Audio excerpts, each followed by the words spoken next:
शिव महापुराण की कथा एक विश्वास की कथा,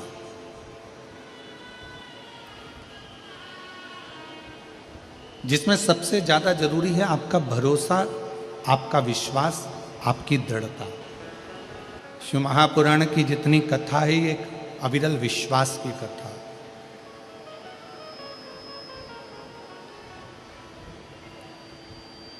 एक भरोसे की कथा।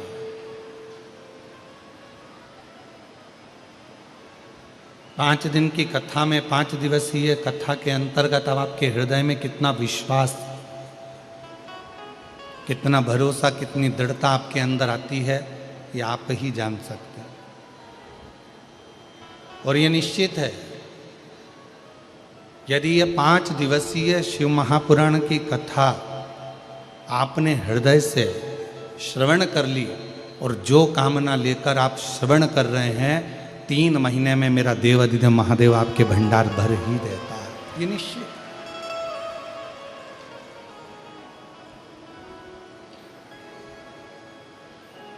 आप उसको कितनी दृढ़ता से श्रवण कर रहे हैं।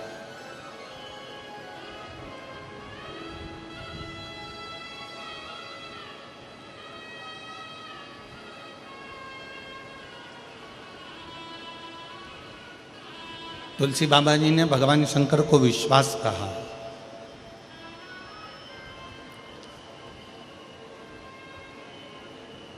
और तुलसी बाबा जी ने कहा कि जिसके हृदय में ये शिव रूपी विश्वास यदि आकर विराजमान हो जाता है,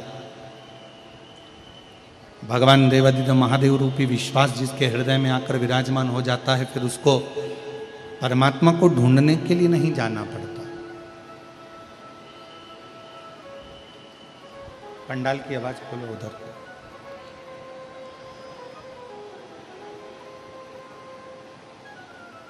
जब भगवान देवाधिदेव महादेव रूपी विश्वास, भगवान शंकर रूपी भरोसा, भगवान शिव रूपी विश्वास जब हमारे हृदय में आकर विराजमान हो जाता है, तो फिर मनुष्य को परमात्मा को ढूंढने नहीं जाना पड़ता।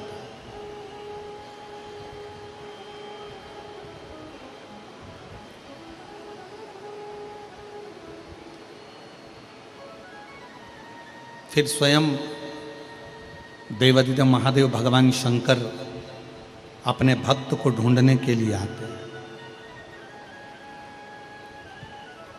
कहीं भटकना नहीं है। फिर आप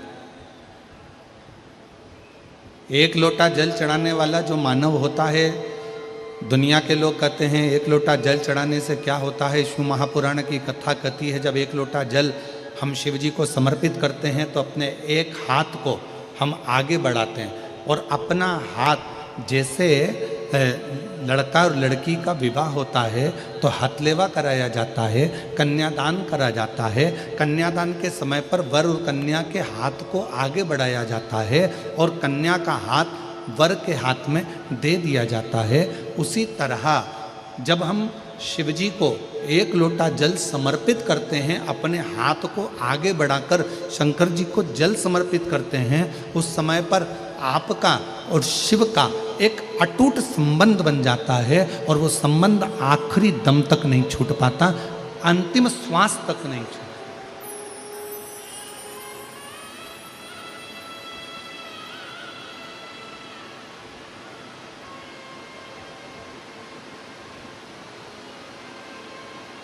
और वो संबंध फिर किसी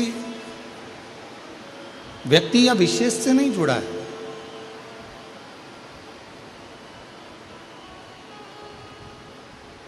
शिव महापुराण की कथा कहती है, जब भगवान शंकर को जल चढ़ाया जाता है, शिव जी को जब अर्चना करी जाती है, शिव जी को जब जल चढ़ाया जाता है, तो वो संबंध केवल एक मनुष्य का नहीं जुड़ा।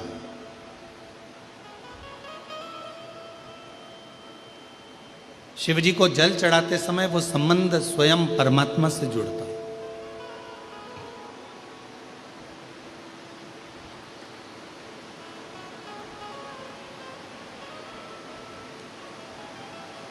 कई लोग कहते हैं, गुरुजी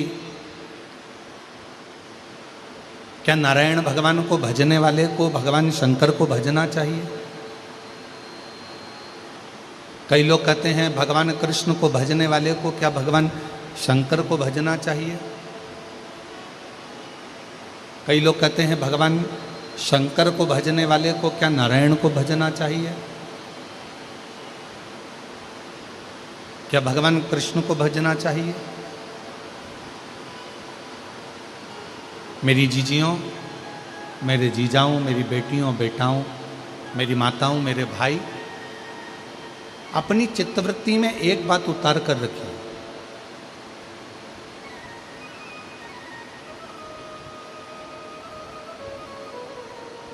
कि नारायण भगवान शिव के बिना अधूरे हैं।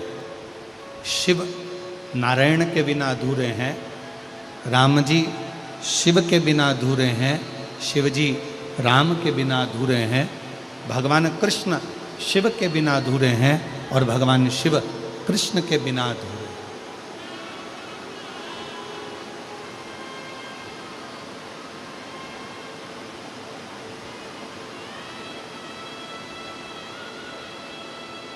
जो शिव को भजने वाला है वो नारायण को अवश्य भजे। और शिव महापुराण की कथा कहती है जो नारायण को भजने वाले हैं, राम राम कहने वाले हैं, कृष्ण कृष्ण कहने वाले हैं, श्रीमन नारायण बोलने वाले हैं, भगवान नारायण का भजन करने वाले हैं, नारायण की स्तुति में डूबने वाले हैं, भगवान नारायण का मंत्र जाप करने वाले हैं, उनको शिव का नाम अवश्य ग्रहण करना चाहिए।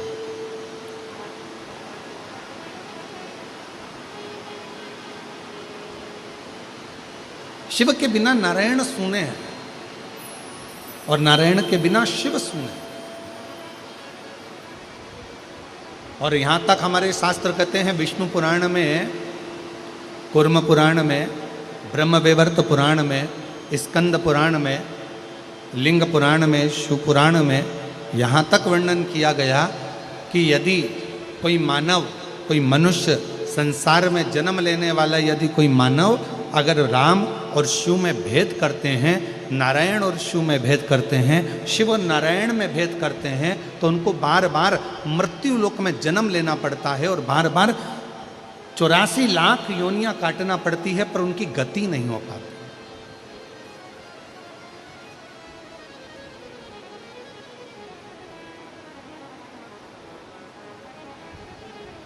शिव और नारायण में कोई भेद नहीं है। जरा विचार करिए, तिरुमाला में विराजमान मेरे वेंकटेश भगवान,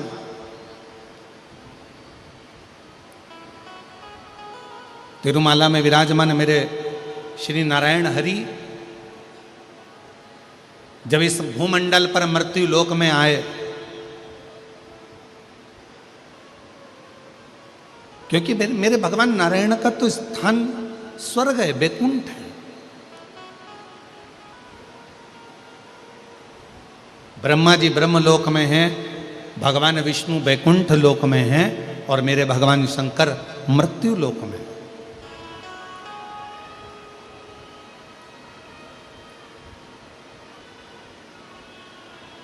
पर जब जिस समय पर भगवान नारायण मृत्यु लोक में आए, पृथ्वी पर भ्रमण करते करते पधारे और पृथ्वी पर आने के बाद में भगवान नारायण को लगा कि इस भूमंडल पर मुझे तप करना है, मुझे साधना करना है। कोई स्थान निश्चित किया जाए, ऐसा कोई स्थान बताए जिस स्थान पर बैठकर मैं मंत्र जाप कर सकूं, तप कर सकूं, आराधना कर सकूं, साधना कर सकूं। और भगवान नारायण भ्रमण करते करते करते करते भगवान नारायण यहाँ वहाँ घूमते घूमते श्री देवऋषि नारद जी के पास पहुंच गए।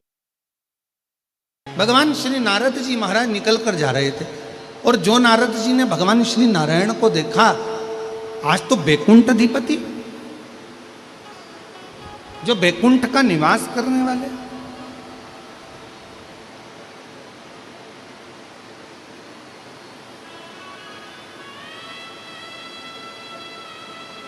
स्वयं बैकुंठ में रहने वाले आज बैकुंठ अधिपति इस भूमंडल पर भ्रमण कर रहे हैं।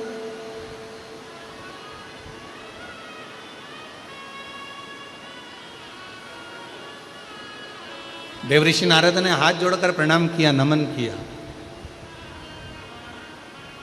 नारायण प्रभु नारायण, नारायण प्रभु श्रीमन नारायण। भगवान विष्णु मुस्कुरा दिए।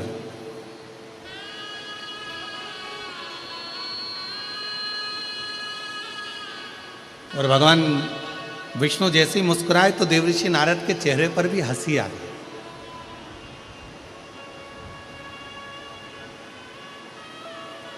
शिव महापुराण कहती है ये दुनिया का सबसे बड़ा गिफ्ट है,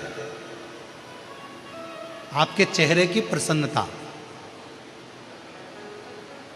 और केवल एक मनुष्य ही है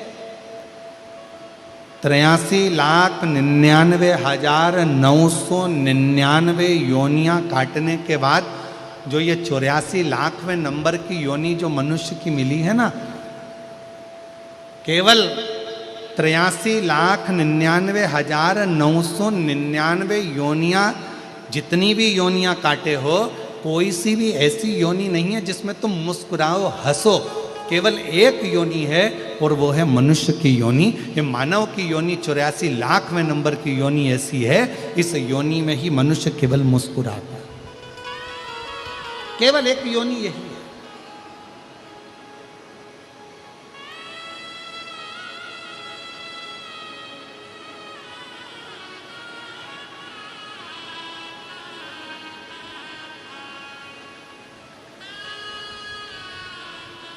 ब्रज गोपाल भैया, हम आपकी एक बात कहना चाहेंगे हैदराबाद के इस पवित्र प्रांगण में कथा के। कल हम जब आ रहे थे तो सभी लोग अपना अपना सुना रहे थे गाड़ी के अंदर कि गुरुजी इतना पानी गिर रहा है, ऐसा पानी गिर रहा है, कीचड़ हो गया, पानी भरा गया। फिर नीचे पंडाल में पाट बिछाए गए, लकड़ी के पाटे लगाए गए, फिर पाटे के ऊपर पन्नी बिछाई गई, पॉलीथीन, फिर पन्नी बिछाकर फिर कालीन बिछाया गया, फिर उसको बिछाकर फिर कुर्सियां लगाई गई, सोफे लगाए गए और जो सभी पंडालों में बैठने की व्यवस्था करी गई।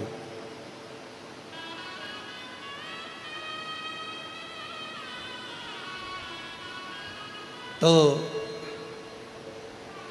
फिर हमने सबकी बात सुनते सुनते आखिरी में हमने पूछा कि ये बताओ कि ये सब तो हो रहा था पर ब्रज गोपाल भैया के चेहरे पर हंसी थी कि नहीं, ये बताओ पहले, मुस्कुराहट थी कि नहीं। तो जितने लोग हमारे पास में बैठे थे वो सब बोले, कहने लगे हमें तो ऐसा लग रहा था कि इनको कोई फर्क ही नहीं पड़ रहा था। इनके चेहरे पर स्माइल थी, प्रसन्नता थी। ऐसा लग रहा था कि कथा मैं नहीं करा रहा हूँ, कथा तो स्वयं देवाधिदेव महादेव करा रहे हैं, तो मुझे चिंता करने की जरूरत नहीं, मुझे चिंता करने की जरूरत नहीं। तो हम ब्रज गोपाल भैया आपको ये कहना चाहेंगे कि ये शिव की बड़ी कृपा है।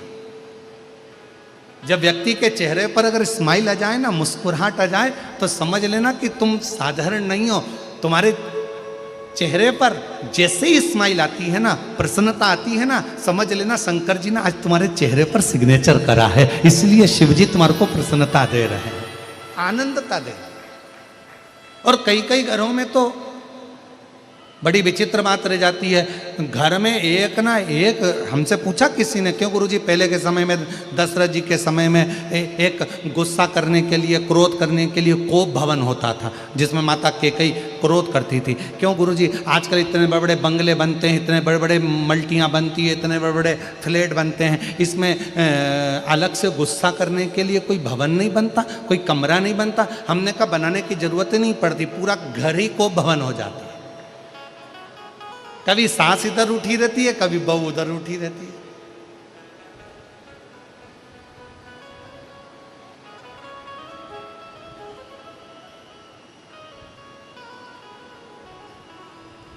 और देखा जाए ना तो आज के जमाने में काम करने वाले कम मिलते हैं।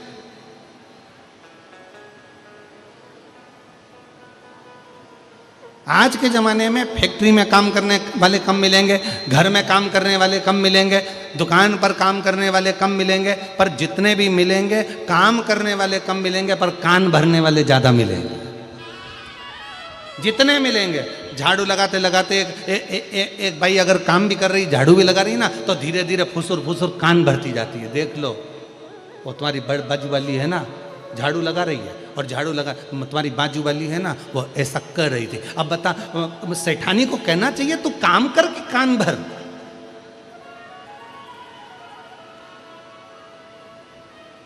अब जितने काम करने वाले पूर्व के समय में थे, आज के जमाने में काम करने वाले तो कम हो गए, कान भरने वाले ज्यादा हो गए। ना जाने कितने कितने कान भरने वाले हो गए। फैक्ट्री में काम करो तो कोई ना कोई एक दूसरे का कान भरता रहेगा। इसी को भड़काएंगे, इसको भगाएंगे, उसको लाएंगे, उसको भगाएंगे, उसको लाएंगे, उसको भगाएंगे। घर में कोई काम कर रहा है तो उसके धीरे धीरे कान भरते रहेंगे, उसको भगाने का प्रयास करेंगे। काम करने वाला काम नहीं कर पाता, दिन भर बैठकर केवल कान भरा करता है। शिव महापुराण की कथा में स्वयं शंकर भगवान माता पार्वती जी से कहते हैं, हे पार्वती, चल मैं तुझे अमरनाथ की गुफा में लेकर चलता हूं। वहां क्या करना पड़ेगा प्रभु? पार्वती जी से शिव जी कहते हैं, वहां पर मैं तेरे कान भरूंगा, पर उन कानों में मैं कोई निंदा नहीं भरूंगा, उन कानों में भगवान का नाम भरूंगा, और अमर कथा तेरे कानों में मैं भर दूंगा। अमर कथा,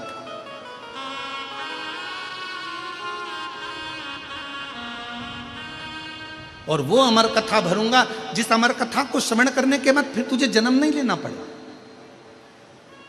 माता सती ने भी अमर कथा सुनने का प्रयास किया। कुंभज बाबा के आश्रम में जाकर, अगस्त ऋषि के आश्रम में पहुंचकर भगवान शंकर सती जी को कथा सुनाने के लिए लेकर गए। माता उमा जब भगवान महेश के साथ में विराजमान हुई, जब माता उमा महेश भगवान के साथ में विराजमान हुई, जिससे महेश्वरी समाज की उत्पत्ति हुई, उस समय पर भी भगवान महेश ने माता उमा को अमर कथा सुनाने का प्रयास किया। माता कात्यायनी को, माता कुचमंडा को, माता स्कंदा को, माँ कालरात्रि को, माता महागौरी को, ऐसा कोई माता का अवतार नहीं हुआ जिसमें भगवान शंकर ने माँ पार्वती जी को जो अन्य रूप में आई उनमें उन्होंने अमर कथा सुनाने का प्रयास नहीं किया। पर आखिरी बिंदु था भगवान शंकर का पार्वती जी को अमर कथा सुनाना, क्योंकि शिव चाहते थे अब यह पार्वती फिर जन्म ना ले, बार बार मृत्यु के काल में ना पड़े, इसको एक बार ऐसी कथा सुना दूं जिसको सुनकर ये अपनी जिंदगी की अमरता प्राप्त कर ले। वो कथा मुझे सुनना है। पार्वती जी से कहा, चल मैं तुझे कथा श्रवण कराने के लिए लेकर चलता हूं। और भगवान शंकर भगवान मां जगत जननी को अमरनाथ की गुफा में कथा श्रवण कराने के लिए ले गए। सबको हटाया,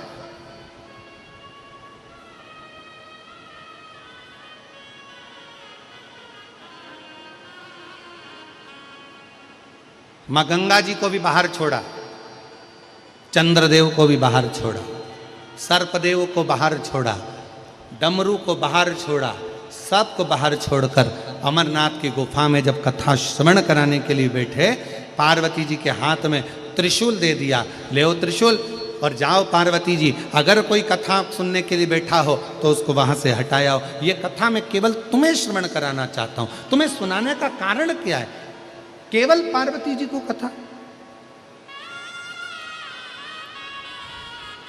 पार्वती जी केवल मैं तुम्हें कथा सुनाना चाहता हूं।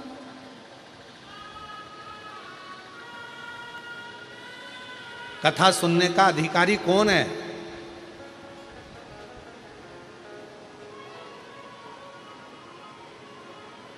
है मेरी हैदराबाद की जीजियों और मेरे हैदराबाद के जीजाओं, शिव महापुराण की कथा किसको सुनने को मिलती है? स्वयं माता पार्वती जी ने शिव जी से पूछा था यह सवाल कि आपकी शिव महापुराण की कथा सुनने का अधिकारी कौन है? तो कहा, जिसने अपनी जिंदगी में, अपने जीवन में एक बार भी मुझे दिल से पुकारा होता है, शिव जी कहते हैं उसको मृत्यु लोक में, मनुष्य देह में एक बार शिव महापुराण की कथा श्रवण करने का मौका जरूर मिलता है, और फिर संसार सागर में उसका पुनर्जन्म नहीं होता।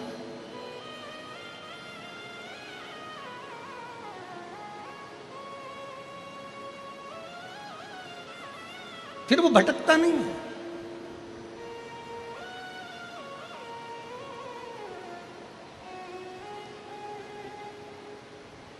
एक विश्वास के साथ जब हम शिव महापुराण की कथा को, पार्वती जी ने हाथ में त्रिशूल लेकर कथा को श्रवण करना चाहा, कथा सुनने के लिए माँ जगतजननी बैठ भी गई, कथा चालू भी हो गई और कथा में मन भी लग गया। पार्वती जी का ऐसा नहीं कि चित्त नहीं लगा, हृदय लगा उनका कथा श्रवण करने।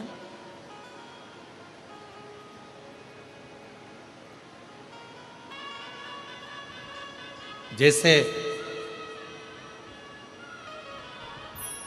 भगवान नारायण मुस्कुराए और उनके मुस्कुराने पर ही भगवान देवऋषि नारद के चेहरे पर भी मुस्कुराहट आ गई, हंसी आ गई।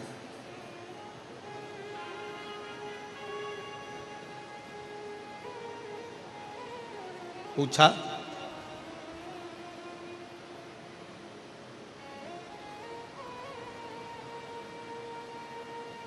देवऋषि नारद जी ने पूछ लिया भगवान नारायण से, प्रभु आज बैकुंठ छोड़कर मृत्यु लोक में आए हो, पृथ्वी पर भ्रमण कर रहे हो, क्यों, किस लिए? भगवान नारायण ने कहा कि मुझे इस पृथ्वी पर तप करना, साधना करना। तो भूमि कौन सी चुनी जाए?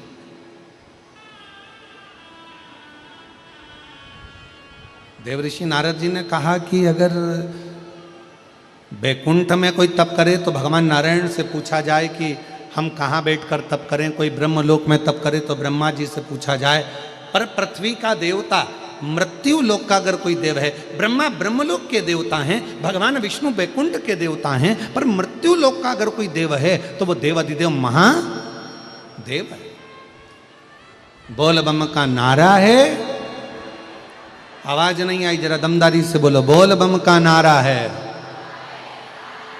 सारी समस्या का हल हर हर महादेव। तो बैकुंठ लोक भगवान नारायण का, ब्रह्मलोक ब्रह्मा जी का, पर मृत्यु लोक तो भगवान शिव जी का। अगर मृत्यु लोक पर कहीं तप करना है, मृत्यु लोक पर अगर कहीं तप साधना करना है तो भगवान शंकर जी से पूछना पड़ेगा। तब भगवान नारायण स्वयं शिव जी से कहते हैं कि भगवान भोलेनाथ जी आप बताओ कि मैं मृत्यु लोक में कहाँ तप करूं? तो कहा एक काम करो, इस तिरुमाला पर बैठकर आप तप करिए और कपिलेश्वर महादेव के रूप में बैठकर मैं आपकी रक्षा करूंगा।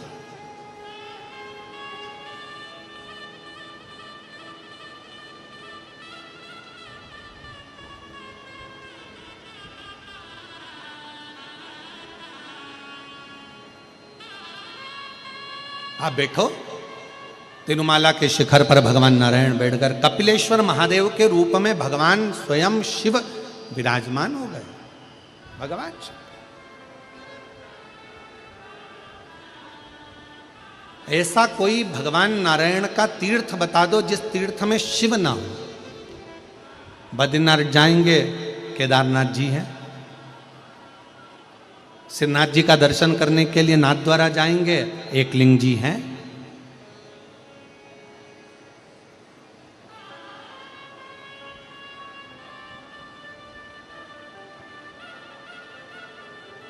जगन्नाथ जी जाएंगे, महाबलेश्वर है।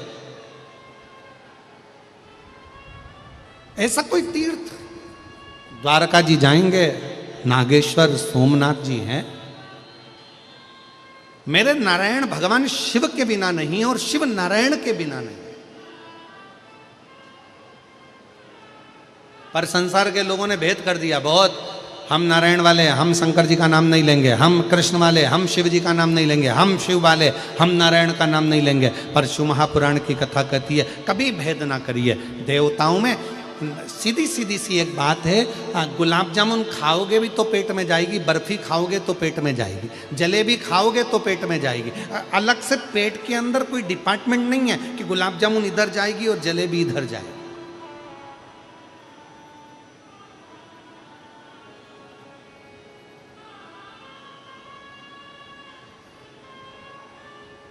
तुम्हारा मन पड़े राम कहो, तुम्हारा मन पड़े कृष्ण कहो, तुम्हारा मन पड़े शिव कहो, तुम्हारा मन पड़े दत्त कहो, तुम्हारा मन पड़े, तुम जिसका भजन करते हो, जिसका स्मरण करते हो उसको भजो।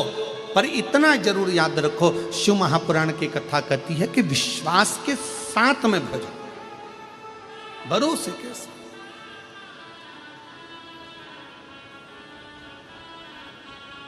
शिव विश्वास का प्रतीक है, शंकर भगवान विश्वास का प्रतीक है।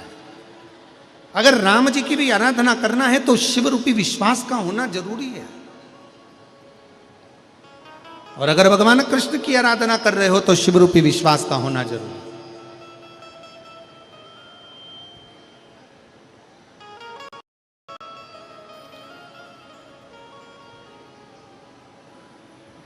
ये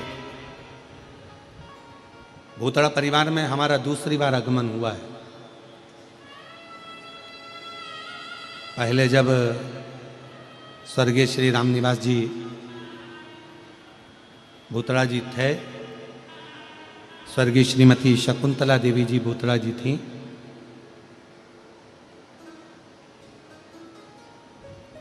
और स्वर्गीय रामनिवास जी भूतड़ा जी का बड़ा मन था उस समय पर।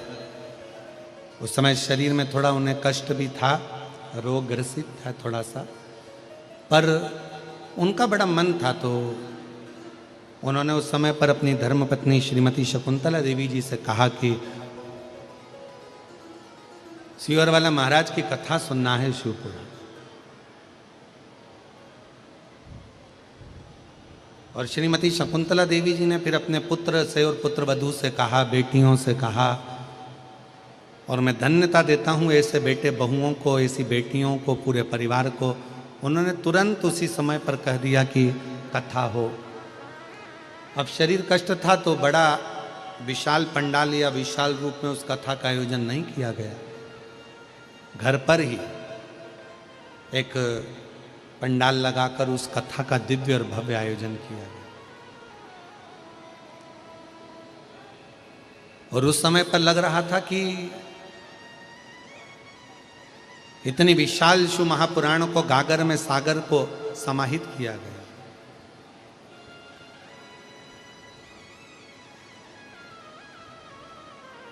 और जब हम कल आ रहे थे तो उस समय पर कोई कह रहे थे कि गुरुजी पंडाल लगाए हैं बड़े बड़े, और हैदराबाद है, यहाँ अभी इतना शिव जी की कथा का लोग भाव जानते कि नहीं जानते पता नहीं, इतना लोग आएगा कि नहीं आएगा।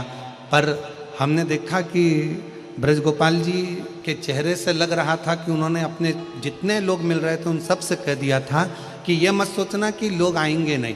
और आज पहले दिन ही इतनी जलवृष्टि में भी आप जो लाखों की संख्या में आए हो, ये बता दिया कि शिव भक्ति किसको कहे।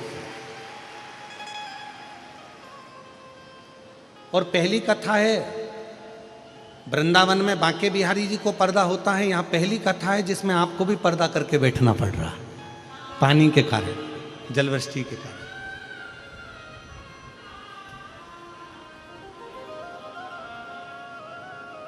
शिव कथा है, आप जितने विश्वास से श्रवण करेंगे, जितने भरोसे से सुनेंगे, क्या देगा मेरा भोले बाबा ये हम नहीं जानते, पर इतना जरूर है कि वो खाली हाथ तो नहीं भेजे।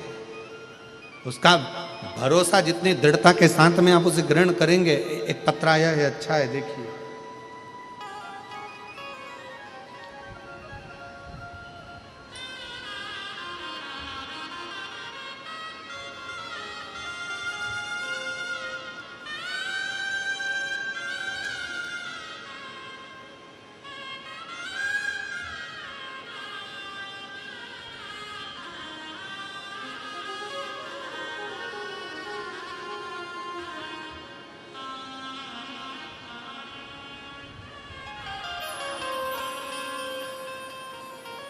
मेरा नाम प्रिया बलिया है।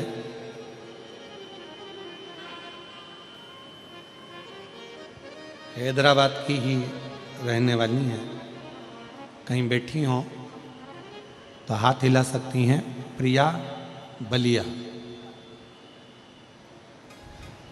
कहीं बैठी हों तो हाथ हिला सकती हैं, प्रिया बलिया। और अगर बैठी हों तो एक बेलपत्र लेने के लिए आ सकती हैं। मैं भोले बाबा का क्या बखान करूं। पत्र एलईडी पर चल रहा है,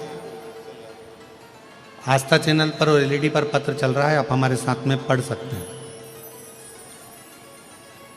मैं भोलेनाथ में आपका बखान कैसे करूं, मेरे पास कोई शब्द नहीं है। 2021 से मेरे पास कोई नौकरी नहीं थी, सब लोग मुझे हीन नज़र से देखते थे। उसके बाद मैंने एक दिन आपकी कथा के बारे में सुना और एक लोटे जल के महत्व के बारे में सुना। उस दिन से मैंने रोज एक लोटा शिवलिंग पे जल चढ़ाना शुरू कर दिया और पढ़ाई भी करने लगी। और भोलेनाथ आपकी कृपा से मेरी 2023 में बैंक में सरकारी नौकरी लग गई। मैं आज बाबा को यहाँ धन्यवाद देने के लिए आई, बाबा को प्रणाम करने के लिए।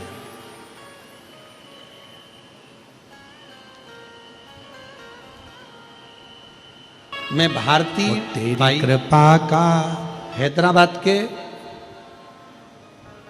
कौन सा लिखा है, आप लोग जरा पढ़ के बताओ क्या लिखा है। मैं भारती भाई हैदराबाद के हैं धूलपेट, सही बोले हम?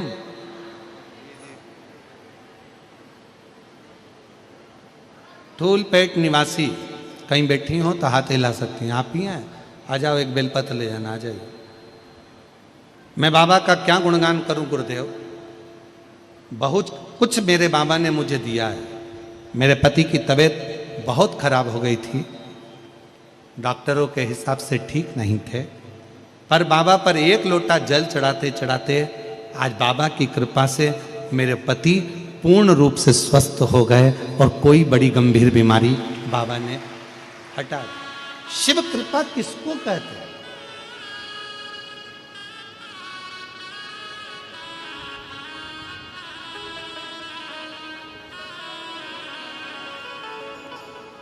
ये शिव महापुराण की जो कथा है, ये विश्वास की कथा है, एक भरोसे की कथा।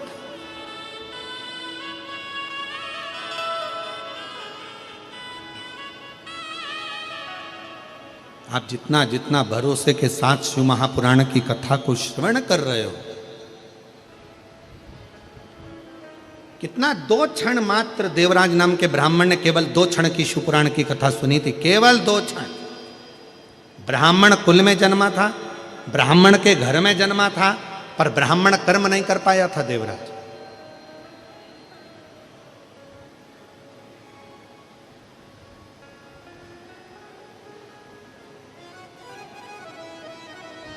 घर में अच्छी पत्नी थी, अच्छे बच्चे थे देवराज के घर में, पर एक पर स्त्री का संग मिल गया उसको।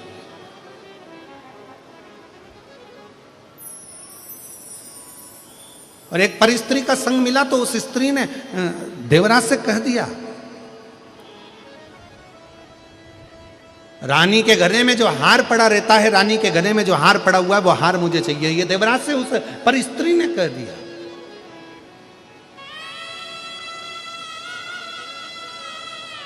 एक गलत नारी का संग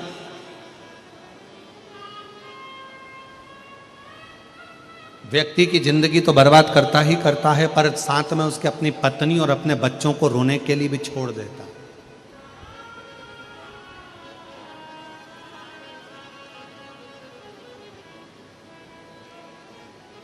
इसीलिए शायद भविष्य पुराण में एक बड़ी सुंदर बात लिखी है कि जानवर पर भरोसा कर लेना,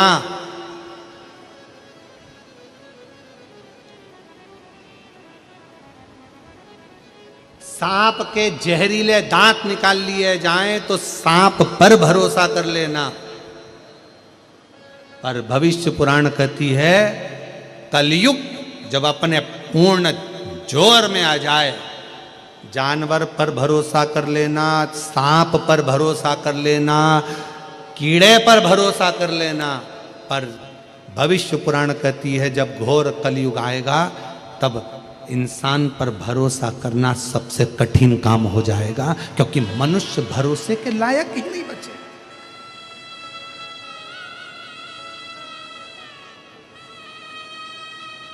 भरोसे के लायक।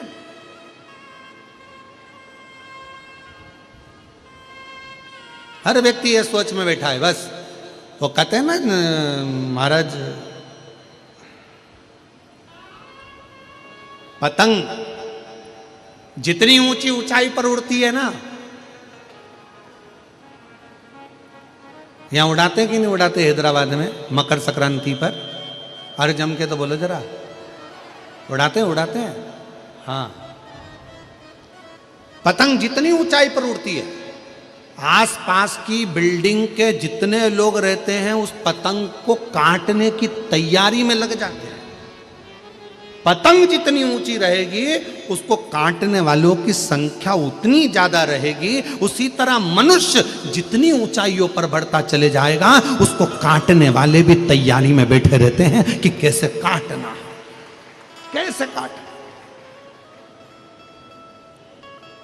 एक पतंग उधर से आ रही है काटने वाली, एक इधर से आ रही है, एक इधर से, एक उधर से, और वो हवा में उड़ती चली जा रही है। शिव मंदिर में जैसे ही जाकर बैठा, उसको नहीं मालूम था कि यहां पर शिव महापुराण की कथा चल रही है।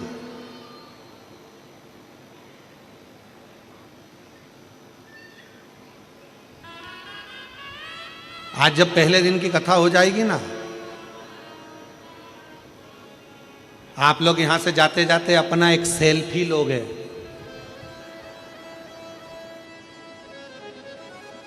और फिर स्टेटस पे लगाओगे शिव महापुराण की कथा अपने भाग्यनगर में शमशाबाद में प्रारंभ हुई। भूतड़ा परिवार मुख्य यजमान और भाग्यनगर का भाग्य चेत गया। स्टेटस लगाया, और तो जैसे स्टेटस 4 लोग देखेंगे तो उसने क्या तूने बताया नहीं, बस सीहोर वाला महाराज आया था, कथा चल रही है। अब इतनी दूर सीहोर तो नहीं जा सकते, ना जाने कहाँ कहाँ कथा होती है, इतनी दूर नहीं जा सकते, पर अपने शमशाबाद में, अपने हैदराबाद में हो रही है, मालूम नहीं पड़ा। और आज पहला दिन निकल गया।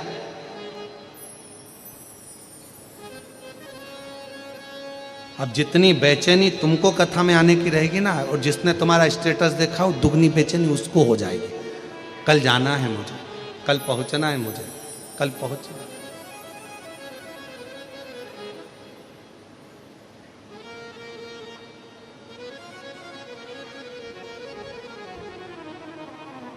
अच्छा, ऐसा नहीं है कि बेचैनी तुमको नहीं हुई। जिस दिन से तुम लोगों ने सुना होगा ना कि हैदराबाद में कथा हो रही है ना, उस दिन से तैयारी चालू हो गई होगी तुम्हारी, पक्का है। तो एकदम तैयारियां। ये भूतड़ा परिवार तो अपनी तैयारी कर ही रहा था कथा की, पर उससे ज़्यादा तैयारी तुम्हारी चल रही होगी। और ऐसा जितने हैदराबाद के घर हैं ना, सब घरों में मेहमान आके रुके होंगे। जी काका बुआ तुम भी आ जाओ, तुम भी आ जाओ, कथा चालू हो रही है, चलेंगे, सुनेंगे, आनंद लेंगे, कथा का रसतत्व ग्रहण करेंगे। और सबसे ज्यादा टेंशन होगा पास का। अब भूतड़ा जी के रिश्तेदारों को, फिर रिश्तेदारों के रिश्तेदार, फिर रिश्तेदार के रिश्तेदार, फिर रिश्तेदार के रिश्तेदार। क्यों, तुम्हारी पहचान है क्या? हाँ, आपने तो बाजू में, बिल्कुल बाजू में। अच्छा ठीक है, जरा देखो ना पास वगैरह मिल जाए। और मिल तो गया, पर आना था 5 नंबर गेट पे, और पानी भरा गया गेट पे, पास हाथ में। अब वहां जाके बोल रही 5 नंबर तो यही है, अंदर जाना है। अब वहां पर कह दिया पानी भरा, कीचड़ बहुत हो रहा है, नहीं जा सकते। अब 5 नंबर का पास 7 नंबर वाले झेलेंगे नहीं, जाऊं किधर? जिस प्रार्थना आया करने के लिए संपूर्ण विश्व के लोग शिव महापुराण की कथा के पंडाल में आते हैं।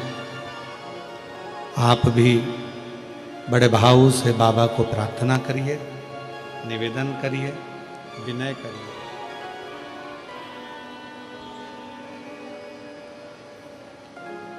जहाँ जगह मिल जाए वहाँ बैठ जाएं और दिल से बाबा को प्रार्थना करें, विनय करें। साथ में सभी को बोलना है,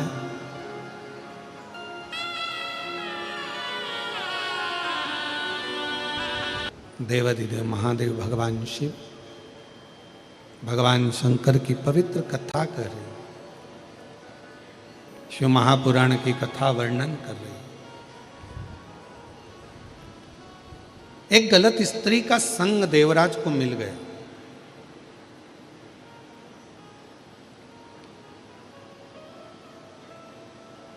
और उस संग ने देवराज का पूरा जीवन बिगाड़ दिया।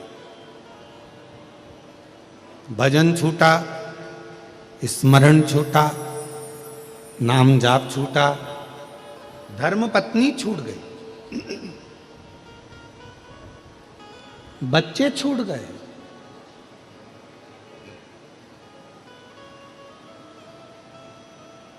केवल वही स्त्री ठीक लग रही।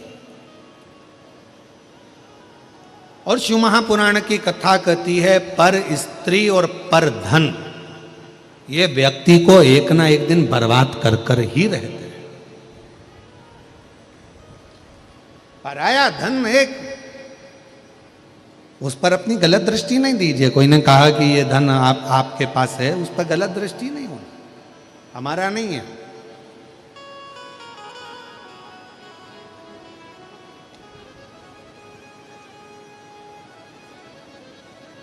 भगवान तो केवल एक भाव के रीझने वाले हैं। भगवान को तुम्हारे वैभव की या सत्ता की या दौलत की या धन की जरूरत मेरे शंकर भगवान को कभी नहीं पड़ी।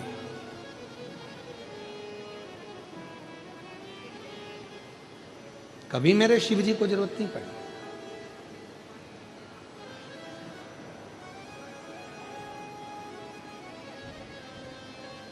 एक व्यक्ति हमसे पूछ रहा था कि भिलाई की कथा में, और भिलाई की कथा में उसने एक प्रश्न किया, क्यों गुरुजी आप कहते हो कि एक लोटा जल चढ़ाने वाला, एक लोटा जल समर्पित करने वाला जो चाहता है उसे वो मिल जाता है। फिर ऐसे कई मंदिर हैं जिन मंदिर में जल चढ़ाने वाले बहुत सारे वहाँ रहते हैं जो रोज जल चढ़ाते हैं, फिर भी बाबा उनकी नहीं सुनता। हमने कहा एक कथा हमारे काशी खंड में मिलती है कि एक ब्राह्मण शिवजी के मंदिर में रोज भगवान को जल चढ़ाता था, रोज शिव की आराधना करता था, रोज भगवान शंकर की पूजन करता था। रोज जो शिव जी की आराधना करने आता उसका झोली बाबा भर देता, जो शंकर जी की आराधना करने आता भगवान भोलेनाथ से जो मांगता उसको वो मिल जाता। पर पुजारी जी भगवान शंकर की आराधना में लगे रहते, एक लोटा जल चढ़ाते, मंदिर की सफाई करते, पूजन करते, अर्चना करते, बेलपत्र वगैरह सारा निर्माल्य का सामग्री एकत्रित करते, विसर्जन करते, पर उनका कोई सुनता नहीं।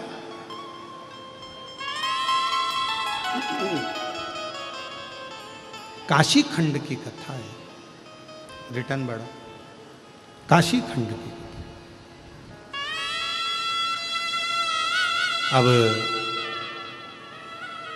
तो किसी ने भिलाई में प्रश्न किया कि ऐसा क्यों होता है, तो हमने कहा देखो, जल चढ़ाने वाला जब बाहर से आता है और शिवजी को जल चढ़ाता है ना, तो उसके अंदर एक अटूट विश्वास रहता है कि मेरा भोले बाबा, मेरा शंकर भगवान, मेरा त्रिकालदर्शी, मेरा कैलाशी अविनाशी मेरी झोली को भरेगा। ये निश्चित है। जैसे आप लोग बैठे हो इतनी जलवृष्टि में, पंडालों में भरे हुए बैठे हुए हो, आपके अंदर कई कई माताएं, कई कई भाई लोग तो खड़े हुए हैं, नहीं है जगह, बैठे हैं, कहाँ बैठे, जगह भी नहीं है तो खड़े हैं वो लोग। पर आपके अंदर क्या भरोसा है, क्या विश्वास है कि मैं 5 दिन की शिव महापुराण की कथा जो हमारे शमशाबाद में, हैदराबाद में, इस तेलंगाना की भूमि पर हो रही है, ये मेरा विश्वास कहता है अगर मैं ये कथा श्रवण करूंगी तो मेरा भोले बाबा 5 दिन के बाद 3 महीने के अंदर मेरी झोली भरेगा, तो वो भरेगा ही। फिर उसको कोई नकार नहीं सकता, वो भरेगा, क्योंकि तुम्हारा विश्वास दृढ़ हो गया, तुम्हारा भरोसा पक्का हो गया।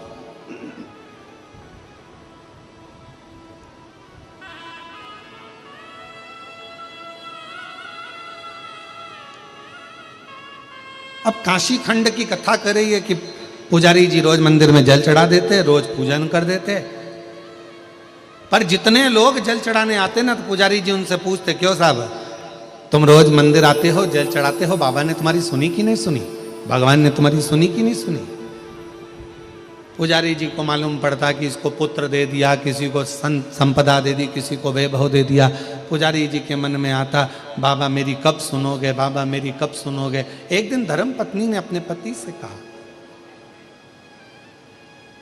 धर्म पत्नी अपने पति से बोली, क्यों अपन अपने टूटे हुए झोपड़े में रहते हैं और भगवान शंकर सबको देते हैं। पुजारी जी इतने में झंझोड़ कर बोल दिए, भगवान तो सुनता ही नहीं है।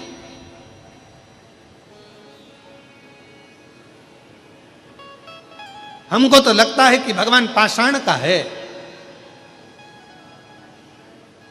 आज शिवजी प्रसन्नता में वर देने ही वाले थे पुजारी जी को। इतने दिन में पुजारी जी के मुख से दो शब्द गलत निकल गए। पार्वती जी ने कहा, ये इतने भाव से, इतने हृदय से मांग रहा है, इसको देना चाहिए, इसको प्रदान करना चाहिए। शिव जी कहते हैं कि आज मैं देने ही वाला था, पर इसकी जिह्वा से गलत भाव निकल गया। इसने अपने भीतर मुझे पाषाण ही समझ लिया, इसलिए पूर्व का पुण्य भी इसका समाप्त हो गया और अभी का पुण्य भी समाप्त हो गया। मेरी जीजियों, मेरे जीजाओं, मेरी बेटियों बेटाओं, मेरी माताओं, मेरे भाई, मेरे बुजुर्ग, माता पिता तुल्य आप सब बैठे हैं। शिव महापुराण की कथा कहती है कि शंकर जी को अगर एक लोटा जल आप चढ़ा रहे हैं, शिव जी की भक्ति कर रहे हैं, शिव जी की आराधना कर रहे हैं, शंकर भगवान का पार्थिव पूजन कर रहे हैं, या शिव जी के मंदिर में दर्शन करने जा रहे हैं, या शिव महापुराण की कथा को श्रवण करने के लिए जा रहे हैं, तो पूर्ण भरोसा हो तो शिव आराधना करो। पूर्ण भरोसा।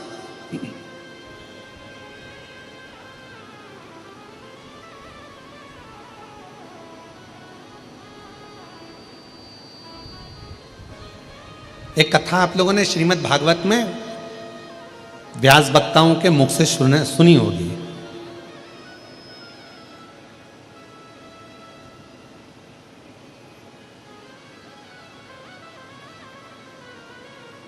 सभी लोगों ने पढ़ी भी होगी, व्हाट्सएप पे आई होगी या फेसबुक पर या इंस्टाग्राम पर या सोशल मीडिया पर उसको पढ़ा भी होगा।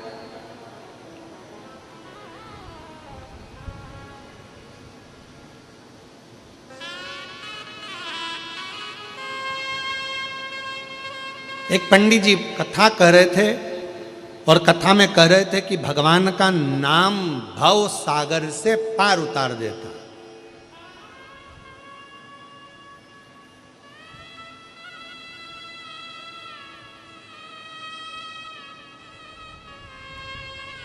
कुछ माताओं ने सुन लिया,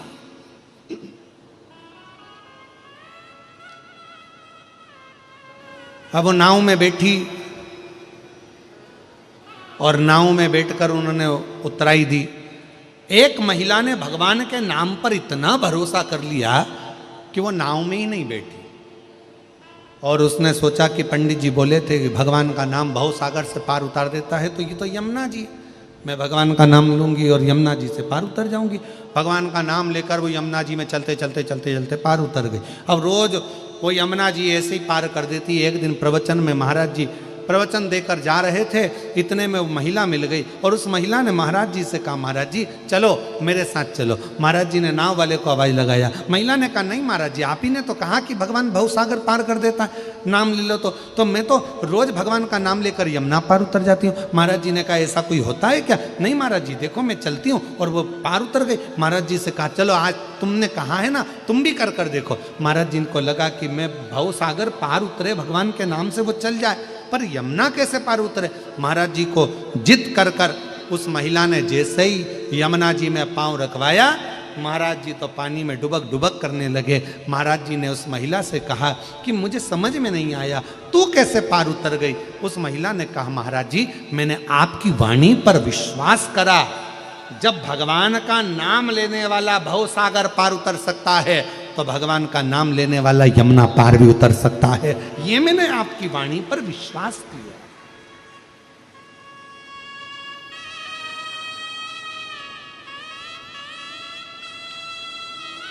आप कितना भरोसा करते हैं भगवान पर, कितना विश्वास, यह आपके ऊपर निर्भर करता है। देवराज नाम के ब्राह्मण का भरोसा नहीं था शिव जी के प्रति, देवराज नाम के ब्राह्मण का विश्वास नहीं था भगवान के प्रति।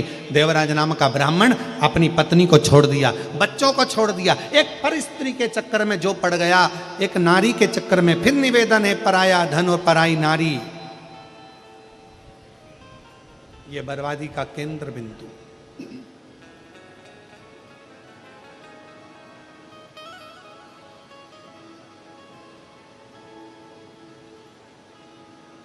किसी का पड़ा हुआ मोबाइल मिल जाता ना तो थोड़ी देर की खुशी हो जाती है, ओ किसी का पड़ा हुआ मोबाइल मिल गया। किसी का पड़ा हुआ सामान मिल जाता है तो बड़ी खुशी हो जाती है, बताओ मेरे को तो ये मिल गया, मुझे किसी की अंगूठी मिल गई, मुझे किसी की चेन मिल गई, मुझे किसी का सामान मिल गया। पड़ा हुआ सामान थोड़ी देर मिलता है ना तो थोड़ी प्रसन्नता दे जाता है, पर वो पड़ा हुआ सामान जितनी देर हमारे घर में रहता है ना उतनी देर हमको रुलाने के लिए आतुर कर देता, रुलाने के लिए। शिव कथा कर रही है, भगवान शंकर का चरित्र कर, शिव महापुराण की कथा करे। भगवान भोलेनाथ जी से कहना तो इतना जरूर कहना कि बाबा मुझे देना, मेरे हक का देना, मेरे हिस्से का देना, मेरी मेहनत का देना, मेरी लगनता का देना, मेरे विश्वास का देना। हे भोलेनाथ मुझे दूसरे के हक का, दूसरे के हिस्से का मत देना, देना तो मेरे हिस्से का, और ऐसा देना कि जैसे आज भूतड़ा परिवार शिव महापुराण की कथा करवा रहा है, मैं भी अपनी जिंदगी में एक बार कथा करवा सकूं, ऐसा देना।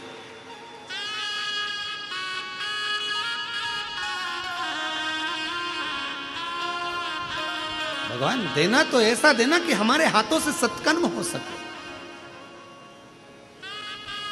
जोड़ा जोड़ा जोड़ा जोड़ा जोड़ा, आखिरी में यहीं छोड़ा, और छोड़ने के बाद फिर आखिरी में प्लास्टिक के फूल की माला, गले में इतना बड़ा फोटो, और फोटो पे प्लास्टिक के फूल की माला, और वो माला भी हवा में झूल रही। मरने वाला भी व्यक्ति कह रहा है बेटा हम भी जोड़ जोड़ के ऐसे ही मर गए, तुम भी ऐसे ही मर जाओगे, एक काम कर जाओ, किसी भूखे को भोजन और प्यासे को पानी, और जय बाबा बर्फानी, जिंदगी में कोई अच्छा कर्म करते चले जाओ, जीवन निकल जाए, जीवन निकल।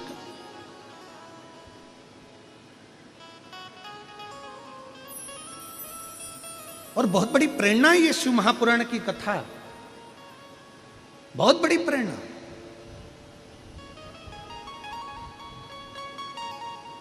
आज के समय का जरा मैं ब्रजगोपाल जी आपको साधुवाद दूं, मैं बहुरानी को भी, श्रीमती दीपाली भूतड़ा जी को भी धन्यवाद दूं, उनके बच्चों को, उनकी बहनों को, सबको साधुवाद दूं मैं, पूरे भूतड़ा परिवार को। ये प्रेरणा है शिव महापुराण की कथा।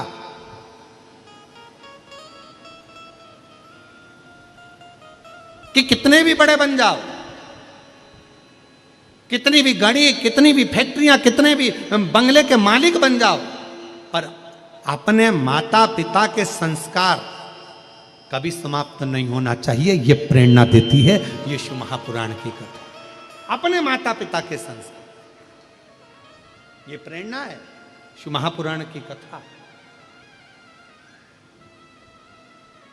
और महादेव नमन चरणों में, महादेव नमन चरणों में, स्वीकार कीजिए सबका किया है मेरा भी उद्धार करे। कोई विश्वास देवराज नहीं आई, जरा दमदारी से बोलो, भगवान पर भरोसा ही नहीं करता था देवराज।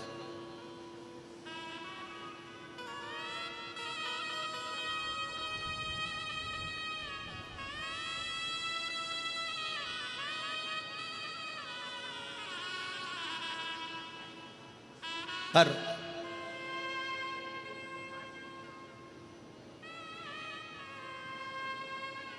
पूर्व जन्म का कोई अच्छा कर्म होगा जो देवराज को भगवान शंकर के मंदिर में चोरी का धन लेकर पहुंचा दिया।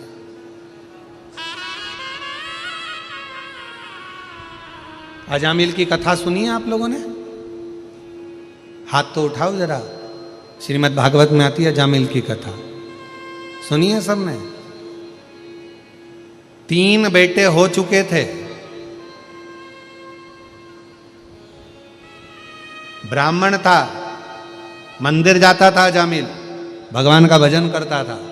एक सुंदर वेश्या को देखकर उस वेश्या के घर के सामने खड़ा हो जाता था।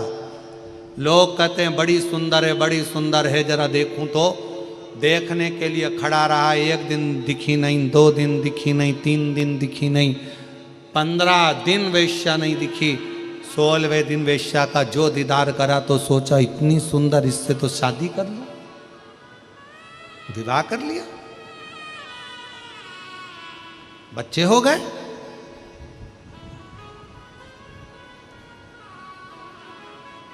पर भगवान को चिंता लगी, ये मेरा भक्त है, कुछ भी है, भले इसने वेश्या से शादी कर ली पर मेरा भक्त है। अब भगवान का भजन छोड़ दिया, अब इसने पूजन छोड़ दी, अब इसने भजन छोड़ दिया, अब सत्संग नहीं करता। भगवान को चिंता लगी, मेरा है, पूर्व में तो करा है ना, पहले तो करा है ना, अभी निभाना पड़ेगा मुझे। भगवान ने साधु का रूप रखा, अजामिल के दरवाजे पर जाकर आवाज लगाई, मुझे भूख लगी है, कुछ भोजन दे दीजिए।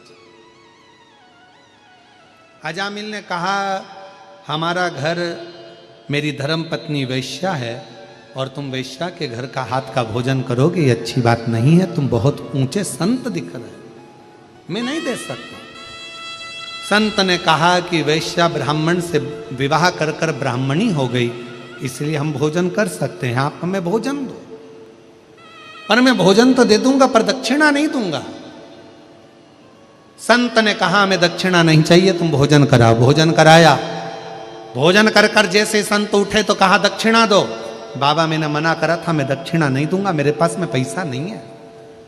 संत ने कहा दक्षिणा नहीं दे सकते तो एक काम करो, तुम्हारी पत्नी गर्भ से है, उसके गर्भ में जो बच्चा है उस बच्चे का नाम बस नारायण रख देना, बाकी की दक्षिणा में और कुछ भी नहीं चाहिए। बहुत इतना ठीक है। और गर्भस्थ अजामिल ने सोचा बच्चे का नाम तो कुछ भी रखना है तो नारायण रख दूंगा, और नाम रख दिया नारायण। नारायण नाम रखा, नारायण नारायण नारायण नारायण। ये पूर्व के समय का कोई पुण्य था जो अजामिल के घर में बच्चे का नाम नारायण रखा गया, कोई पूर्व का पुण्य था। उसी तरह ये हैदराबाद वासियों, ये आपके कोई पूर्व का पुण्य होगा जो शिव महापुराण की कथा में आप बैठे हो, पूर्व का।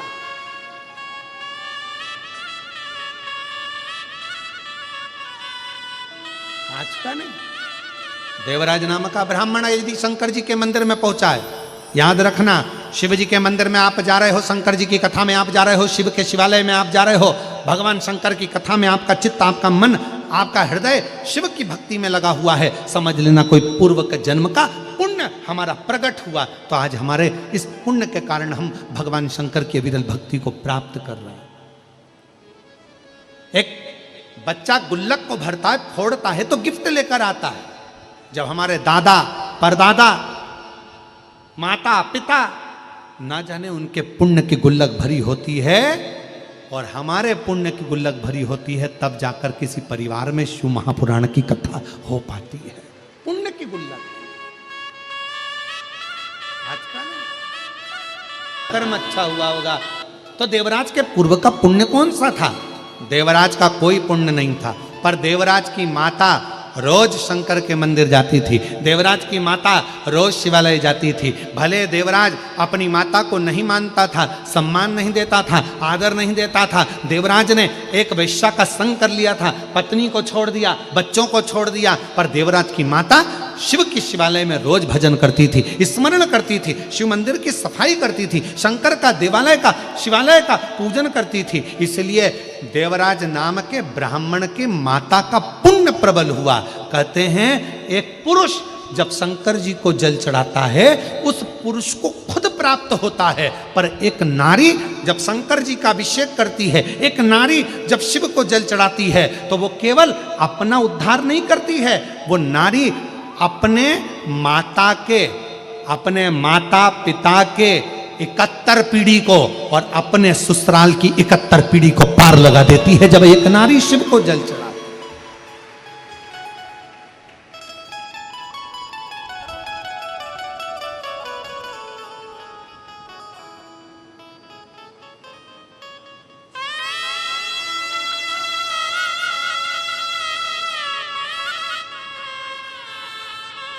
कितना अभी कल सातुड़ी तीज गई है।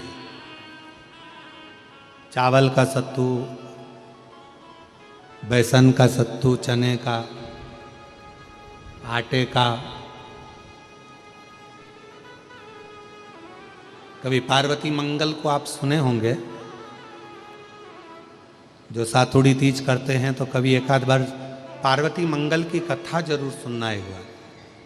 उस पार्वती मंगल की कथा में सातुड़ी तीज का इतना वर्णन किया गया कि चावल का सत्तू माता ने कब बनाया था, चने की दाल का सत्तू माता ने कब बनाया था, आटे का सत्तू माता ने कब बनाया था,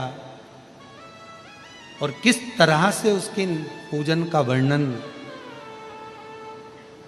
किस तरह से। कभी पढ़िए उसको, अध्ययन करिए, उसका स्मरण करिए।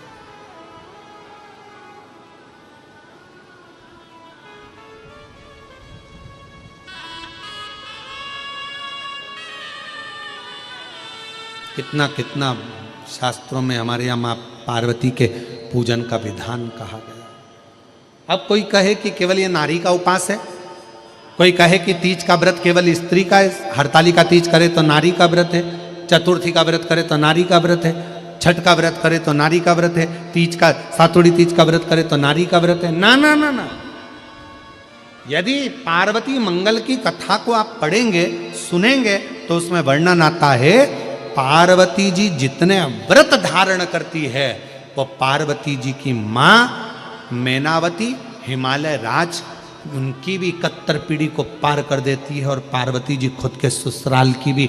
जितने गण, शिव महापुराण की कथा कहती है पार्वती जी के एक व्रत धारण करने से, माँ जगत जननी के एक व्रत उठाने से, तीज का व्रत अगर माँ पार्वती जी करती है तो शंकर भगवान के पास में जितने भूत प्रेत डाकनी पिशाचनी चुड़ैल भयंकर गण होते हैं, पार्वती जी अपने व्रत के बल से उन भूत प्रेत को भी मुक्त कर देती है। इतना बल माता पार्वती के व्रत में होता है, इतना बल।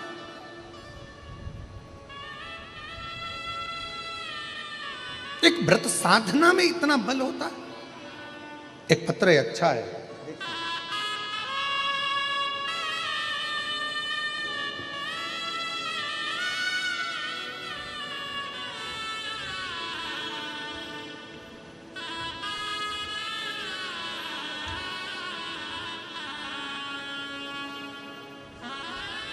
मेरा नाम सोनिया है।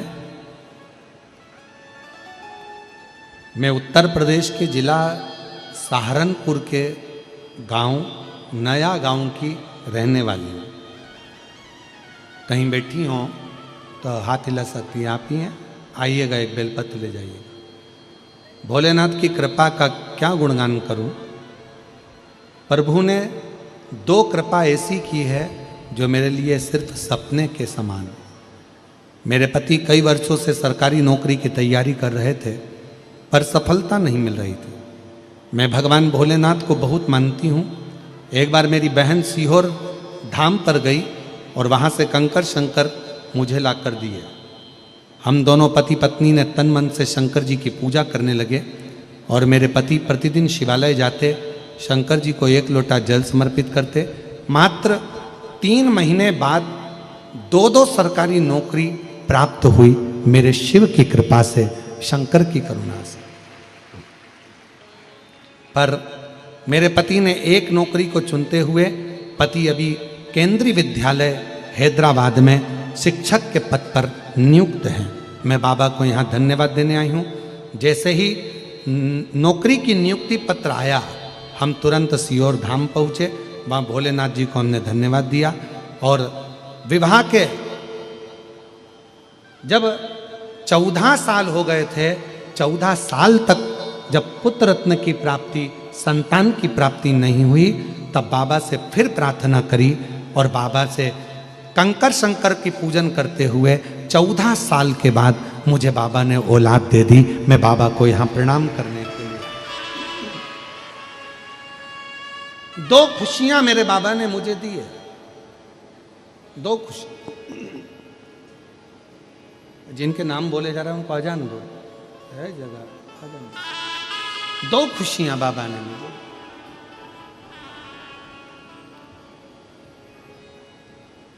एक तो मेरे बाबा ने हैदराबाद के केंद्रीय विद्यालय में शिक्षक पद पर नियुक्ति करा दी, और 14 साल के बाद जहां औलाद का सुख नहीं था, मेरे बाबा ने 14 साल के बाद मुझे औलाद भी दे दी। शिव शिव है।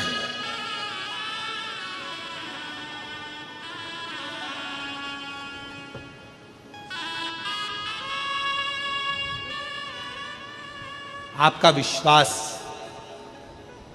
आपका भरोसा, आपकी दृढ़ता शिव के करीब में लेकर जाती है, शंकर के पास।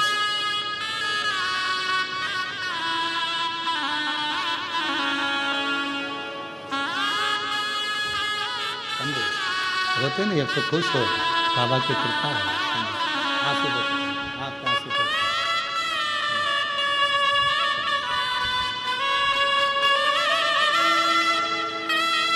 14 साल के बाद हुआ है। एक बार जोरदार ताली बजाता है।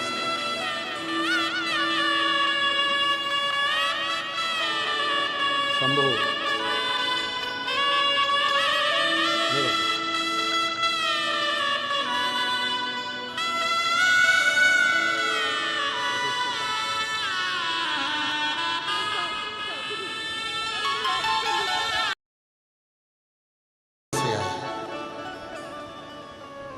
जिस भाव से आए,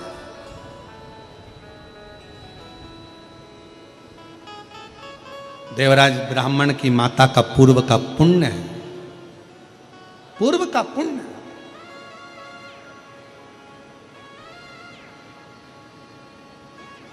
और फिर निवेदन करें हमारे पूर्व का पुण्य हमको यहां तक लेकर आए।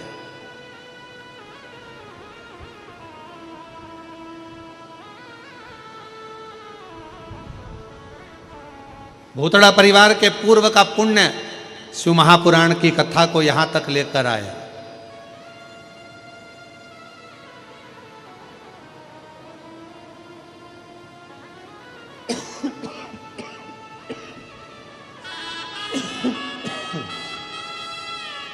कोई पूर्व का पुण्य।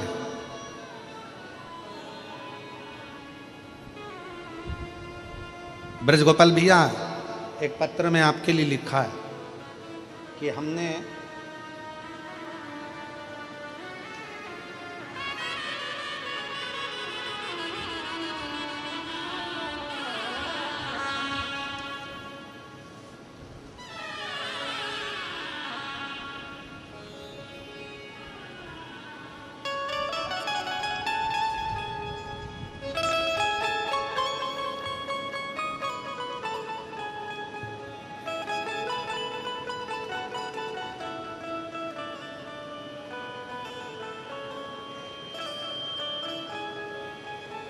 हमने कभी सोचा ही नहीं था।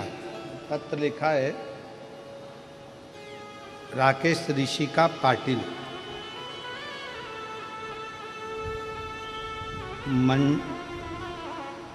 पाटिल हंगरंगा मंडल पोन गल जिला निजामाबाद तेलंगाना से है। उन्होंने पत्र में लिखा है, हमने हैदराबाद में कभी सोचा नहीं था कि तेलंगाना में शिव महापुराण की कथा श्रवण करने को मिलेगी, पर हम ब्रजगोपाल जी भूतड़ा जी को धन्यवाद देते हैं जिनके माध्यम से ये कथा सुनी। भागीरथ जी गंगा जी को लेकर आए थे और वो गंगा में ना जाने कितनों ने गोता लगाया, कितनों ने डुबकी लगाई और अपने जीवन को कृतार्थ कर लिया।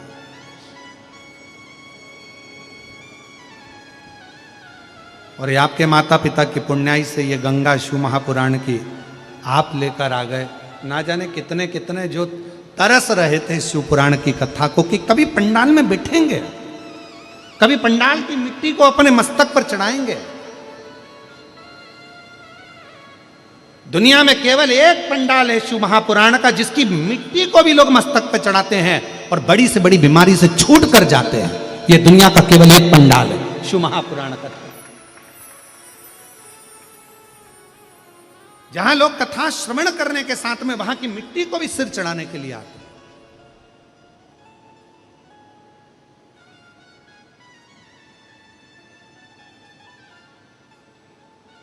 कोई पूर्व का पुण्य फल हमारे आनंदमय भाव में लेकर आ गए।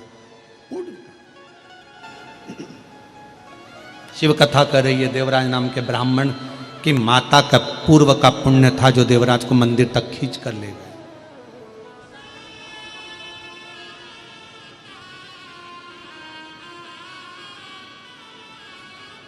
मंदिर तक गए, शिव पुराण की कथा चल रही थी। 2 क्षण कान में चली गई वो शिव महापुराण की कथा। शरीर में ताप पड़ रहा था। देवराज को लगा कि महाराज जी तो कथा में हर हर महादेव चिल्ला रहे, उनको गुस्सा आ गया क्योंकि सिर चढ़ रहा था, बुखार आ रहा था, शरीर में कष्ट था। जब शरीर में रोग होता है, कष्ट होता है, तो भगवान का भजन नहीं सुहाता।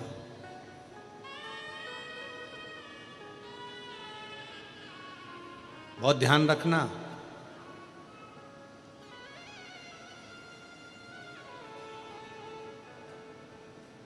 शरीर में रोग होगा तो भोजन छूट जाएगा, मन में रोग होगा तो भजन छूट जाएगा।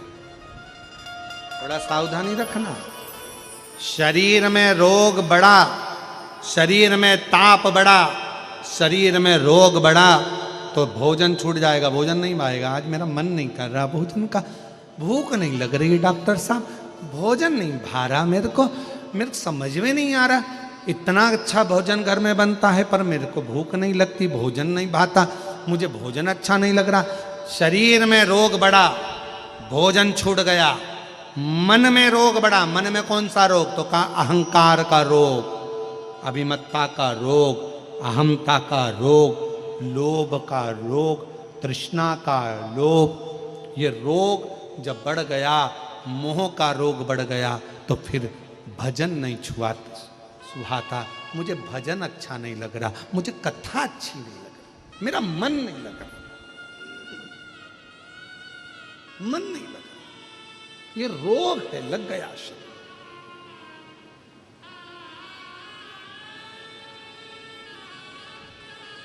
सुहा नहीं रहा, अच्छा नहीं लग रहा।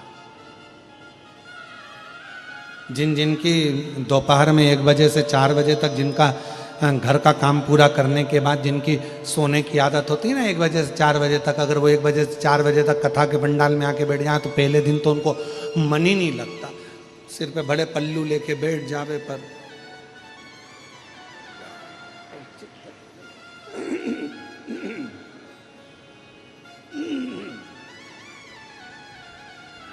क्योंकि वो 1 बजे से 4 बजे तक उनका सोने का समय, उस समय पे निंद्रा देवी इनके बिल्कुल टाइम पे आ जाती थी।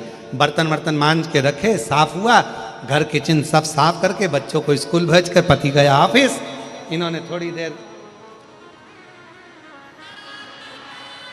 चलाया मोबाइल और उसके बाद मोबाइल चला के फिर धीरे से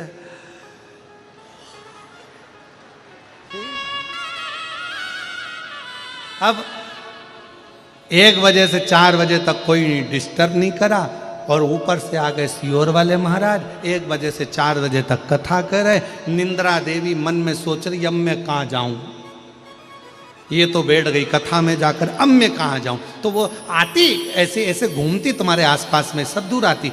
फिर थोड़ी देर मन करता, फिर मन करते करते फिर थोड़ी देर इधर उधर देखा। फिर आई थी तो साथ में थोड़ी सी सौंफ सुपारी लेके आई थी, उसको मालूम था निंद्रा देवी 1 से 4 में आएगी। और इतने में महाराज जी ने जैसे ही भजन गाया, इसने निकाला और महाराज जी बोले हर हा। उसने अब इधर बड़ी सुपारी और इधर बड़ी सौंफ और महाराज जी हम तो बाबा के भरोसे चल। और फिर निंद्रा देवी ने देखा कि अब इसका मन कथा में धीरे धीरे धीरे धीरे लग गया।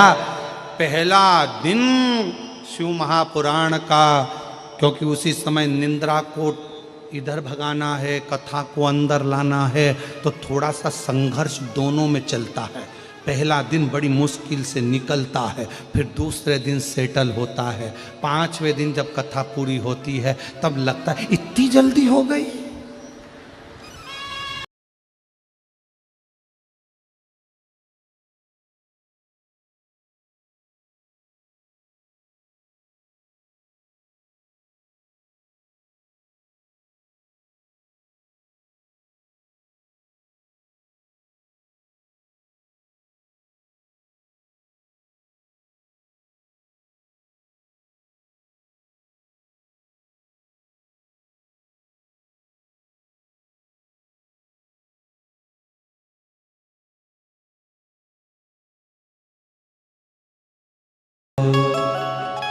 ये कहीं शिव तत्व में रमना, देवराज का मन नहीं लगा, शरीर में रोग था, तपन था, बुखार था, चित्त नहीं लगा। जैसे ही महाराज जी बोले हर हर महादेव, देवराज को लगा यहां तो चिल्ला चोट हो रही, मेरे को जाना चाहिए। देवराज भागा बाहर।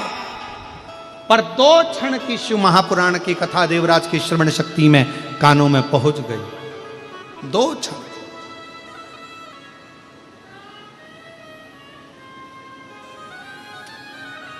और जैसे ही कथा देवराज के श्रवण शक्ति में पहुंची, पहुंचते से देवराज को शरीर तो कांप रहा था। बेलपत्र का वृक्ष था, उसको नहीं मालूम, उसको तो लग रहा है बस कि मैं कहीं बैठ जाऊं।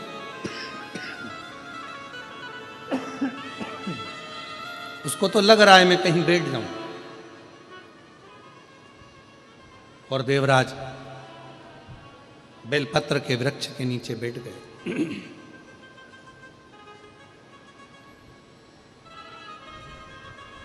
शरीर के ताप के कारण, शरीर के कष्ट के कारण देवराज के प्राण छूट गए।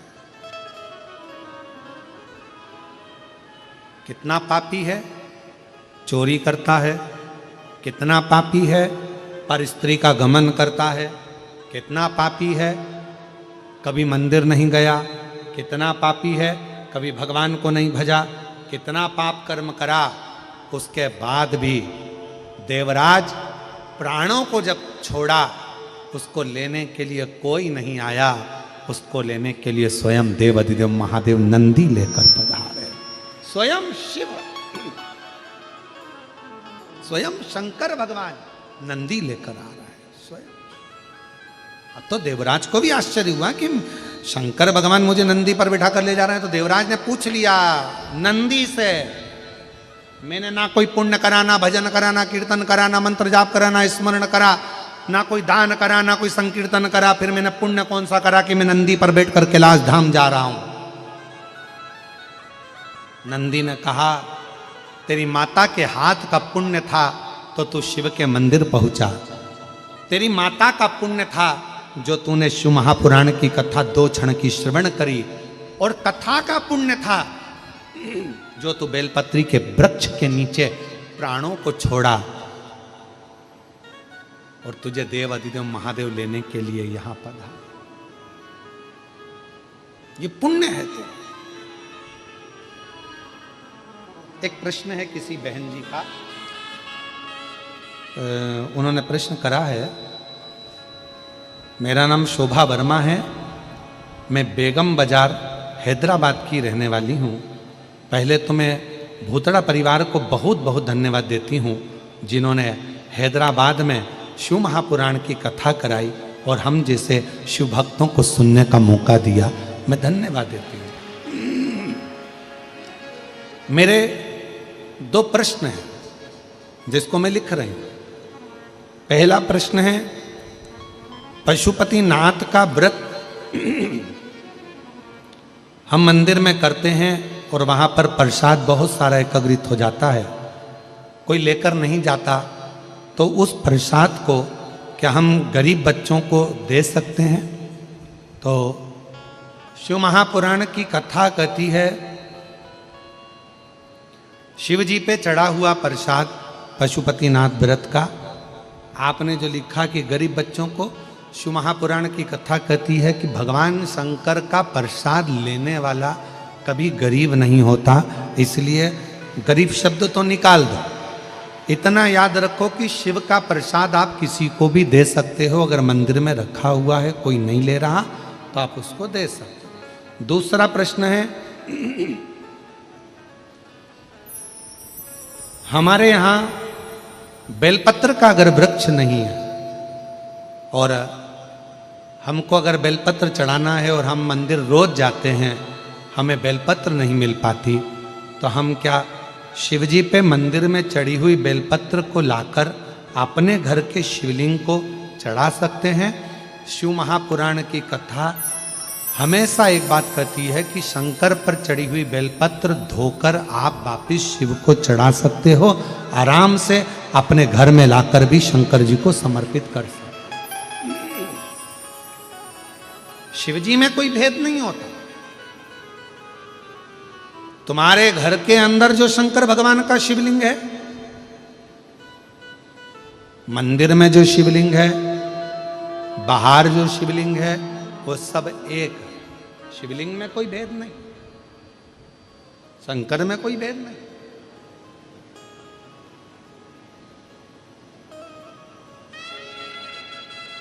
पर यदि घर में अगर कोई वृक्ष है या घर के आसपास में कोई वृक्ष है, तो वहां से आप बेलपत्र लाकर समर्पित करें, वो जरूरी।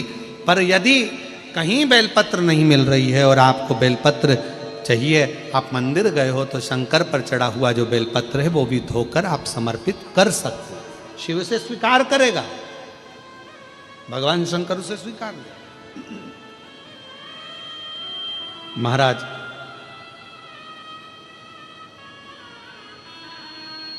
ये मेरे 2 प्रश्न हैं, बाबा की कृपा। जिन्होंने ये प्रश्न करे हैं बहुत अच्छा है। शोभा वर्मा, बेगम बाजार, हैदराबाद की रहने वाली हैं, जहां बैठी हैं उनको साधु का।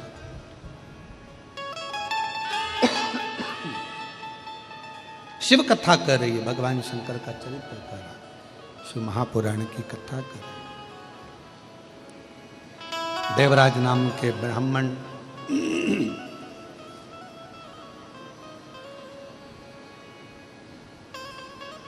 भगवान शिव के धाम चले गए, कैलाश धाम चले गए। अनायास, अचानक शिव मंदिर मिल जाना, अचानक बेलपत्र का वृक्ष मिल जाना, अचानक शिव की कथा श्रवण करने को मिल जाना, साथ में भगवान शंकर का धाम प्राप्त हो, शिव कथा। फिर एक वर्णन आया है शिव महापुराण में, एक बिंदुक नाम का ब्राह्मण का चरित्र, जिसकी धर्म पत्नी का नाम है चंचूला देवी।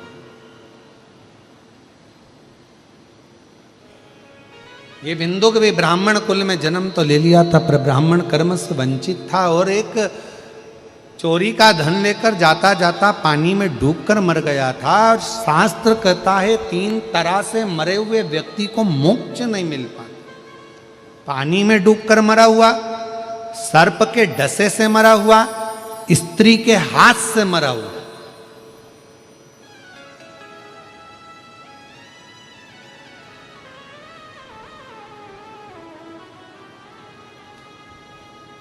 एक नारी के हाथ से मरा हुआ व्यक्ति भी स्वर्ग को प्राप्त नहीं कर सकता, उसकी मुक्ति नहीं हो पाती।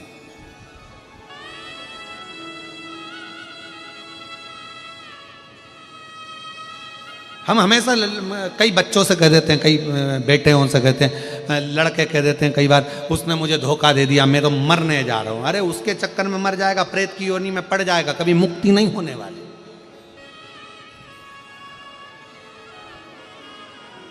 मरना ही साधन नहीं है।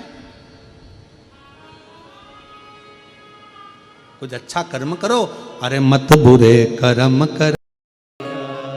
बिंदुक पानी में डूबकर मर गया, चंचुला देवी ने अंतिम संस्कार सब कर दिया, पर बिंदु को प्रेत योनि से मुक्त ना कर पाई। तब चंचुला देवी काशी की यात्रा को चली। काशी की यात्रा करते करते चंचुला देवी इनके कानों में 2 क्षण भगवान शंकर की कथा चली गई। जाते जाते उसका पांव फिसल गया, प्राण छूट गए चंचुला के। शिव के धाम में पहुंच गई, पार्वती जी की सहेली बन गई। सहेली बनकर मौन रहती, चुप रहती, पार्वती जी को अच्छा नहीं लगता। माँ जगत जननी ने पूछ लिया, चंचुला तू मेरी सखी होकर मौन होकर बैठी है, चुप होकर बैठी है, क्या बात है? चंचुला कहती है मेरे पति को मुक्ति नहीं मिल रही, उसके मोक्ष का कोई उपाय बताओ। कि मुक्ति कैसे? पार्वती जी ने कह दिया, एक बार जीवन में शिव महापुराण की कथा यदि तेरा पति श्रवण करे, प्रेत योनि से मुक्त हो जाए। कौन सुनाएगा कथा? माँ पार्वती जी ने देवऋषि नारद के पास भेजा, नारद जी ने तुमरुका जी के पास भेजा, तुमरुका जी ने कथा कहना के लिए प्रारंभ किया। पर इस कथा का यजमान कौन बनेगा? क्योंकि शिव कथा का यजमान कोई साधारण नहीं हो सकता। शिव कथा का यजमान स्वयं शिव ही होता है। कौन बनेगा? चंचुला देवी ने शंकर पार्वती जी से विनय कर दी, आप इस कथा के यजमान बन जाओ। शंकर भगवान ईश्वर जी बने, पार्वती मैया और गणा और गौर बनकर, ईश्वर और गोरा बनकर, गणगौर बनकर मेरे शंकर पार्वती जी 16 दिन माँ पार्वती जी ने और शिव जी ने श्रृंगार करा। 16 दिन माता पार्वती जी ने श्रृंगार करा तो 16 श्रृंगार हो गए। शंकर जी ने 16 दिन श्रृंगार करा तो भगवान के 16 संस्कार हो गए। ऐसे भगवान शंकर और पार्वती की गणगौर की पूजन, ईश्वर गोरा की पूजन 16 दिन की होने लगी। और भगवान ईश्वर गोरा बनकर शिव पार्वती चले और तुमरुका जी के सामने पहुंचकर शिव महापुराण कथा के यजमान पद ग्रहण कर कर कथा के यजमान बन रहे हैं और कथा श्रवण कर रहे हैं। जोरदार ताली बजाइए, ईश्वर जी गोरा जी पधार रहे हैं। ईश्वर जी गोरा जी पधार रहे हैं, जोरदार ताली बजाकर स्वागत करें। बोलो विश्वनाथ भगवान की, हर हर महादेव। आज कथा का प्रथम दिवस ईश्वर गोरा संवाद पर यीशु महापुराण की कथा आज प्रथम दिवस की विराम ले रही है। कल कथा फिर पुनः 1 बजे से 4 बजे तक हैदराबाद शमशाबाद के इस पवित्र प्रांगण में शिव महापुराण की कथा जो चल रही है, इसको आनंद के साथ श्रवण करेंगे। प्रथम दिवस की कथा को यहाँ विराम की ओर लेते हैं। बड़े भाव से यह कथा आज प्रथम दिवस की विराम की ओर जा रही है। हर हर जय जय श्री राधे। सभी भक्तों को हर हर महादेव, सदा जय श्री कृष्णा, श्री शिवाय नमस्तुभ्यम। 5 दिवसीय सुंदर शिव महापुराण की जो कथा चल रही है, उसमें आज प्रथम दिवस की कथा विराम की ओर है। और व्यासपीठ को नमन करते हुए हम सबके प्रिय, हम सबके लाडले ठाकुर कल्लू जी महाराज के चरणों में नमन करते हुए, परम सत्य परम आदरणीय विश्वविख्यात पूज्य गुरुदेव के पावन चरणों को नमन करते हुए और आप सभी शिव भक्तों के चरणों में नमन करते हुए सुंदर प्रथम दिवस की कथा हम सभी ने श्रवण करी। कल दूसरे दिवस की कथा में दोपहर 1 बजे से 4 बजे तक हम सभी कथा अमृत का लाभ लेंगे और अपने जीवन को कृतार्थ करेंगे, आनंद में करेंगे। सुंदर आरती का समय हो चुका है। मैं बड़े ही आदर और सम्मान से मंच पे बुलाना चाहूंगा कथा के मुख्य जजमान श्री ब्रज गोपाल जी भूतड़ा, श्रीमती दीपाली जी भूतड़ा, श्री गौरव जी भूतड़ा, श्री आलोक जी भूतड़ा, बड़े ही आदर और सम्मान से मंच पे पधारे। सुंदर आरती का आनंद हम सभी मिलकर लेंगे। जय जय श्री राधे, हर हर महादेव, श्री शिवाय नमस्तुभ्यं।